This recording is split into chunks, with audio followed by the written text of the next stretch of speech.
विद्यार्थी मित्रों हो, आपका संकल्प क्लासरूम में स्वागत है। विद्यार्थी मित्रों हो, इस वीडियो में आज हम देखने वाले हैं हिंदी उपयोजित लेखन। हिंदी उपयोजित लेखन में आज हम देखने वाले हैं कहानी लेखन।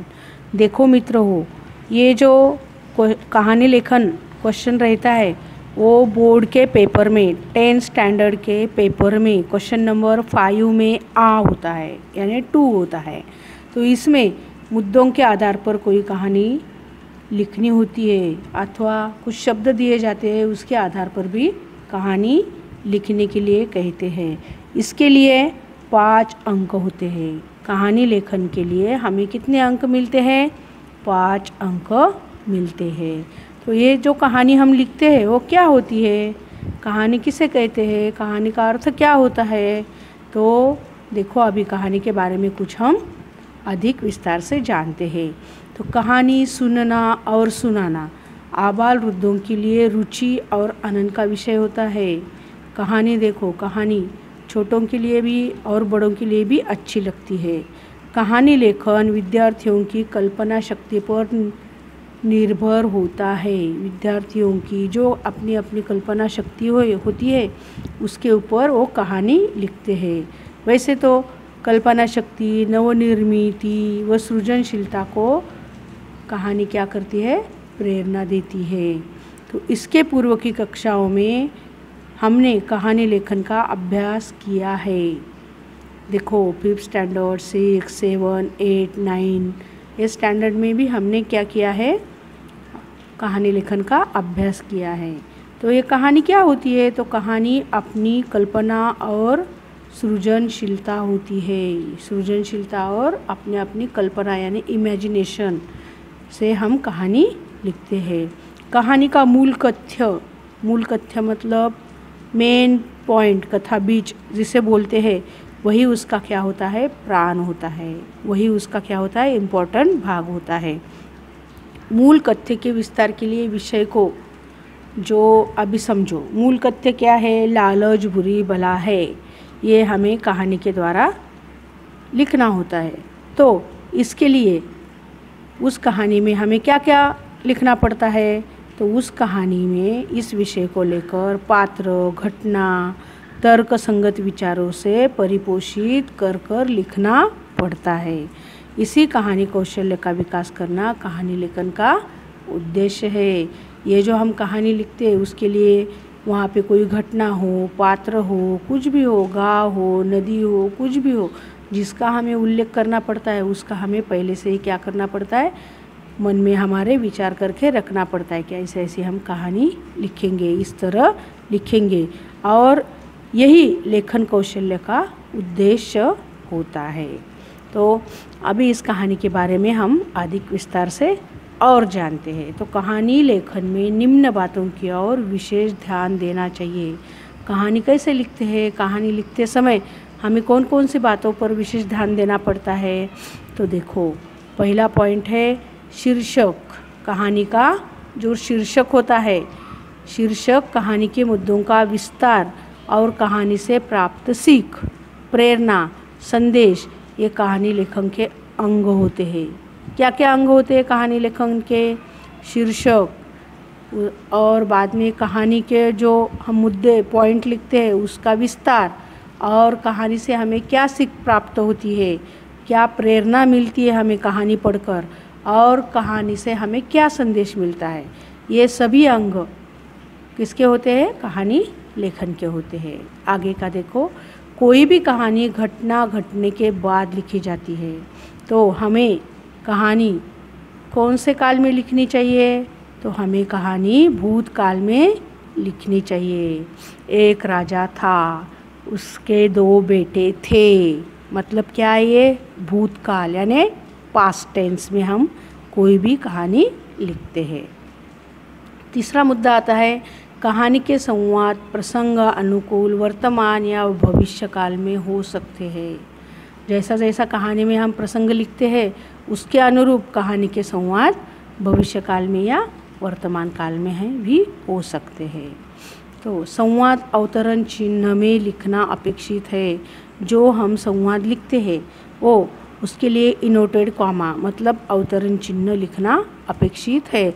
उसके लिए भी हमें अंक मिलते हैं यानी मार्क्स मिलते हैं। तो आगे का पॉइंट देखो, कहानी लेखन की शब्द सीमा 100 शब्दों तक हो। क्वेश्चन में दिया जाता है कि कहानी की लेखन सीमा, कहानी जो हम लिख रहे हैं उसकी लेखन सीमा 80 या 100 शब्द तक होनी चाहिए। उससे ज़्यादा लिखी तो बहुत अच्छा है, लेकिन कम लिखना नहीं चाहिए। आया समझ में? तो उसकी शब्द सीमा 100 शब्दों तक होनी चाहिए। और 100 शब्दों में हमारी कहानी स्टार्टिंग से एंडिंग तक पूरी उसमें आनी चाहिए। न तो 100 शब्द तक हम क्या इधर का उधर का और लिखते हैं, और मेन जो पॉइंट रहता है वो तो लिखना ही बाकी रहता है। तो उसके लिए हमें अंक या मार्क्स मिलते हैं क्या? नहीं मिलते हैं। तो सीमित शब्दों में यानी 100 शब्दों में ही हमें पूरी कहानी लिखनी आवश्यक होती है। आगे का देखो पॉइंट, कहानी के आरंभ में शीर्षक लिखना आवश्यक होता है। किसके बारे में हम कहानी लिख रहे हैं? तो यानी सच्ची मित्रता, लालच बुरी बला है, ये जो क्या है, ये जो शीर्षक है ना, ये लिखना आवश्यक होता है। इससे क्या होता है, किसके ऊपर कहानी लिखी जा रही है उसका हमें पता चलता है। तो आगे देखो, अभी शीर्षक छोटा, आकर्षक, अर्थपूर्ण और सार गर्भित होना चाहिए। जो हम कहानी में लिख रहे हैं उसका क्या लिख रहे हैं, इसका मतलब हमें शीर्षक पढ़कर ही समझ में आना चाहिए सामने वाले को। इसलिए ये जो हम शीर्षक लिखते हैं वो कैसा होना चाहिए? शीर्षक छोटा होना चाहिए, आकर्षक होना चाहिए और अर्थपूर्ण भी होना चाहिए। आगे देखो, अभी कहानी में कालानुरूप, कालानुक्रम, घटनाक्रम और प्रभाव होना आवश्यक है। तो देखो हमें क्या करनी होती है, कहानी लेखन करना होता है। कैसे लिखते हैं हम कि बहुत सुंदर वन था या एक राजा था, तो हम इधर गए थे। इससे हम क्या करते हैं, कहानी लिखना चालू करते हैं। तो पहला एंडिंग में, एंडिंग का बीच में ऐसा घटनाक्रम होना नहीं चाहिए। तो कहानी के लिए जो घटनाक्रम है कि जो सामने वाला पढ़ रहा है उसके समझ में आना आवश्यक होता है।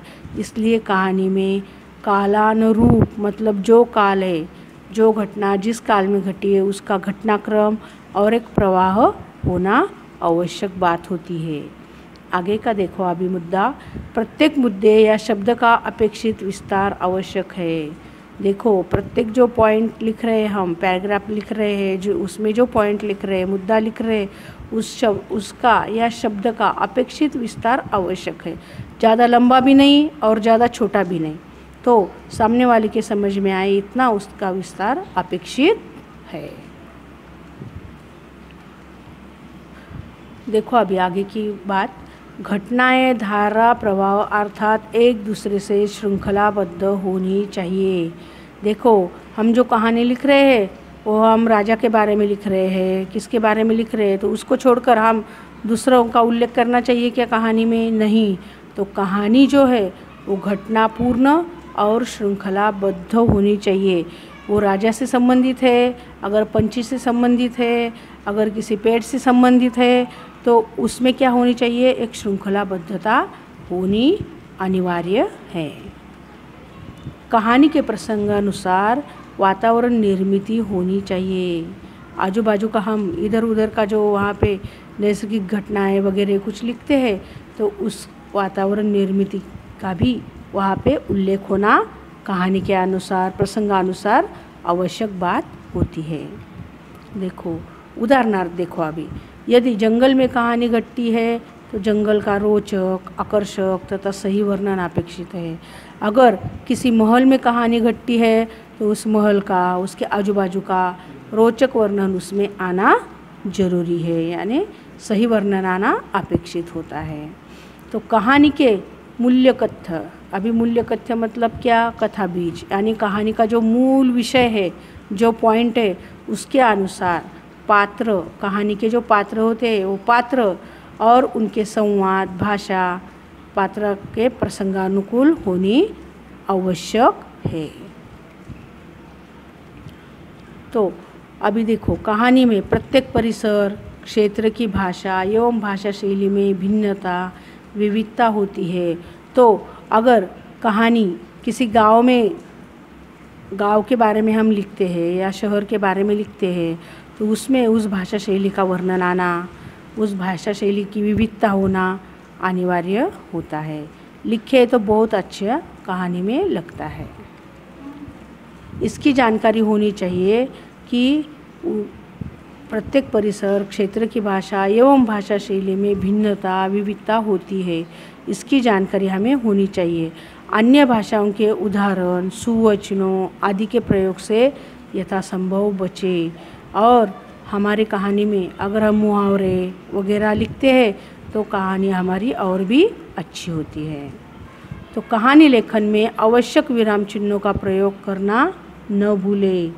कहानी लेखन जो होता है उसमें देखो अवतरण चिन्ह यानी इनवर्टेड कॉमा, विराम चिन्ह, फुल स्टॉप, क्वेश्चन मार्क, विस्मयादि बोधक चिन्ह, ये जो विराम चिन्ह रहते हैं उसका प्रयोग करना हमें अनिवार्य होता है। उसका प्रयोग किया तो हमें हमारे 5 अंक भी कहानी से प्राप्त हो सकते हैं। ये हमारे हाथ में है। हमारे जो अंक है, मार्क्स है, वो हमारे हाथ में रहते हैं। देखो कहानी लेखन करते समय अनुच्छेद बनाएं। अनुच्छेद मतलब पैराग्राफ बनाएं। कहानी सीधी स्टार्ट करें और लास्ट में ख़त्म कर दे, ऐसी बात नहीं है।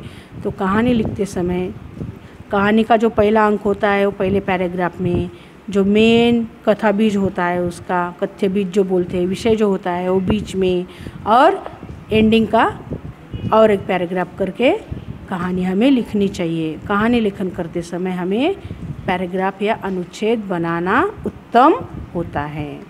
तो जहाँ विचार एक घटना समाप्त हो वहाँ परिच्छेद समाप्त करें। जैसे मैंने अभी बोला था कि जहाँ विचार हो, कोई घटना घटी हो और वो समाप्त हो गई हो तो वहाँ पे हमें क्या करना चाहिए, परिच्छेद यानी पैराग्राफ समाप्त करना चाहिए। कहानी का विस्तार करने के लिए उचित मुहावरे, कहावतें, सुवचन और कुछ पर्यायवाची भी शब्द रहते हैं आदि का प्रयोग करना अच्छी बात होती है। देखो मुहावरे, कहावतें, सुवचन जो रहते उससे अगर हम कहानी स्टार्ट करते हैं या बीच बीच में उसका हम उपयोग करते हैं कहानी में तो हमारी कहानी और भी आकर्षक लगने लगती है। तो ये सब हो गए कहानी के बारे में। अभी देखो कहानी लेखन के प्रकार भी है। कौन कौन से प्रकार के ऊपर कहानी लेखन आता है हमें, तो कहानी लेखन के देखो 3 प्रकार है यहाँ पे। पहला प्रकार है असंबद्ध शब्दों के आधार पर कहानी। इसमें क्या होता है, इसमें ऐसा देते हैं जंगल, कुत्ता, प्राणी, नदी, पेड़, मनुष्य, ये 4-5 शब्द देते हैं और हमें इस शब्द उस कहानी में आने होते हैं और इससे मिलाकर ही हमें क्या बनानी पड़ती है, कहानी लिखनी पड़ती है। वो पहले हमें इमेजिनेशन से, अपनी कल्पना शक्ति से, अपनी सृजनता से हमारे मन में बनानी पड़ती है और फिर वो अच्छी तरह से लिखनी पड़ती है। इससे क्या कहते हैं, असंबद्ध शब्दों के आधार पर कहानी लेखन करना। अभी दूसरा प्रकार यानी दूसरा भेद होता है कहानी का, मुद्दों के आधार पर कहानी लेखन। अभी मुद्दों के आधार पर मतलब क्या होता है, देखो मैं मुद्दों के आधार पर यहाँ आपको एक कहानी बोल कर दिखाती हूँ। पहले मैं पॉइंट देती हूँ यानी मुद्दे देती हूँ। एक सुंदर वन, इंद्र का आगमन, वन का सौंदर्य देखना, सूखे पेड़ पर तोते को देखना, सवाल पूछना, तोते का जवाब, इंद्र का वरदान और बाद में रहता है सीख। ये हो गए कहानी के मुद्दे यानी पॉइंट। अभी देखो इसके आधार पर हमें क्या करना पड़ता है, कहानी लिखनी पड़ती है। तो हम कैसे कहानी लिखेंगे उसके ऊपर, तो देखो मैं एक कहानी आपको बताती हूँ कि एक बहुत सुंदर वन था। ये जो मैंने अभी पॉइंट बोले, मुद्दे बोले, उसके आधार पर ही मैं एक कहानी बनाकर आपको बताती हूँ। देखो एक बहुत सुंदर वन था, उसमें फलों और फूलों से लदे हुए तरह तरह के वृक्ष भी थे और उन वन में, उन वृक्षों पर कई तरह के पंछी रहते थे। क्या रहते थे, पक्षी यानी पंछी रहते थे। एक दिन उस वन में इंद्र देवता आए। कौन आए, उस वन में वन को देखने के लिए, वन की हरियाली देखने के लिए कौन पधारे? इंद्र देवता पधारे और वन का सौंदर्य देखकर वे प्रसन्न हुए। इतना सुंदर वन देखकर वो क्या हो गए? प्रसन्न हो गए। फिर इधर उधर घूमते घूमते उन्होंने एक सूखा पेड़ देखा। उनके नज़र में सब तरफ हरियाली थी, लेकिन जब वो घूम रहे थे तब उनकी नज़र एक सूखे पेड़ पर पड़ी। उस पर एक दुखी तोता बैठा था। क्या बैठा था? उस सूखे पेड़ पर एक दुखी तोता बैठा था।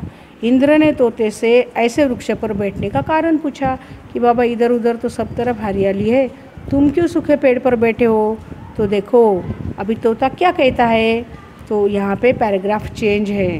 हाँ, तो क्या कहता है वो? तो तोते ने कहा, यहाँ पे इनवर्टेड कॉमा है। क्या कहा तोते ने? एक समय यह वृक्ष फूलों और फलों से संपन्न था। इसने बरसों तक मुझे आश्रय दिया, मुझे मीठे फल खिलाए और आंधी पानी में मेरी सुरक्षा की। किसने? इस सूखे वृक्ष ने, जब वो हरा भरा था तब। अब बुरे दिनों में मैं इस वृक्ष का साथ कैसे छोड़ूं? अब बुरे दिन किसके चल रहे हैं? इस वृक्ष के चल रहे हैं, क्योंकि वो कैसे हो गया? निष्पर्ण हो गया, सूख गया है, तो उसके बुरे दिन चल रहे हैं, तो मैं उसका साथ कैसे छोड़ूं? तो तोते का जवाब सुनकर इंद्र बहुत खुश हुए और उन्होंने सूखे पेड़ को फिर से हरा भरा कर दिया। अब वो यह पेड़ फल पुष्पों से लद गया है। यह देखकर तोते की खुशी का ठिकाना नहीं रहा।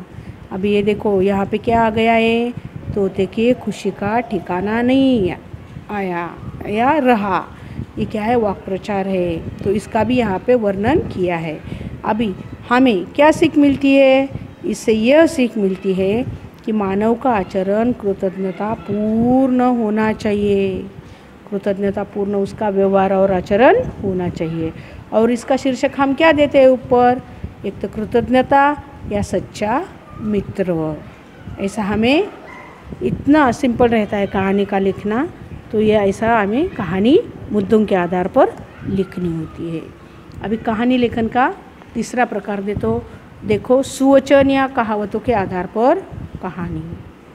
सुवचन या कहावत, हम बोलते हैं ना लालच बुरी बला है, या अत्यधिक लालच का परिणाम, लालच बुरी बला है, ये क्या है?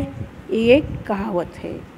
तो सुवचन या कहावत के आधार पर कहानी लिखनी पड़ती है हमें। ऊपर सुवचन दिया जाता है कि लालच बुरी बला है या सच्चे मित्र, या कोई भी सुवचन वहाँ पे ऊपर दिया जाता है, तो उसके ऊपर हमें क्या करना पड़ता है? कहानी लिखनी पड़ती है। तो देखो मित्रों, ये जो है अलंकार, मुहावरे, कहावतें, इसका भी हमें कहानी लिखते समय हमारे कहानी में प्रयोग करना जरूरी होता है। आया समझ में? तो इस प्रकार बोर्ड के एग्ज़ाम में या 9th स्टैंडर्ड 8th स्टैंडर्ड में भी कहानी लेखन को 5 अंक रहते हैं। तो हम सब अभी अच्छी तरह से कहानी लिखेंगे और 5 के 5 अंक प्राप्त करेंगे। आया समझ में? देखो अभी अगर आपको कुछ पूछना हो इसके बारे में, कहानी लेखन के बारे में, या कुछ आपके प्रश्न हो, तो आप हमारे वेबसाइट को भेज दे सकते हैं या हमें ईमेल भी कर सकते हैं। वीडियो देखने के लिए धन्यवाद। अगले वीडियो में हम देखेंगे 10th स्टैंडर्ड की पोयम, हिंदी की या मराठी की पोयम। ओके, धन्यवाद।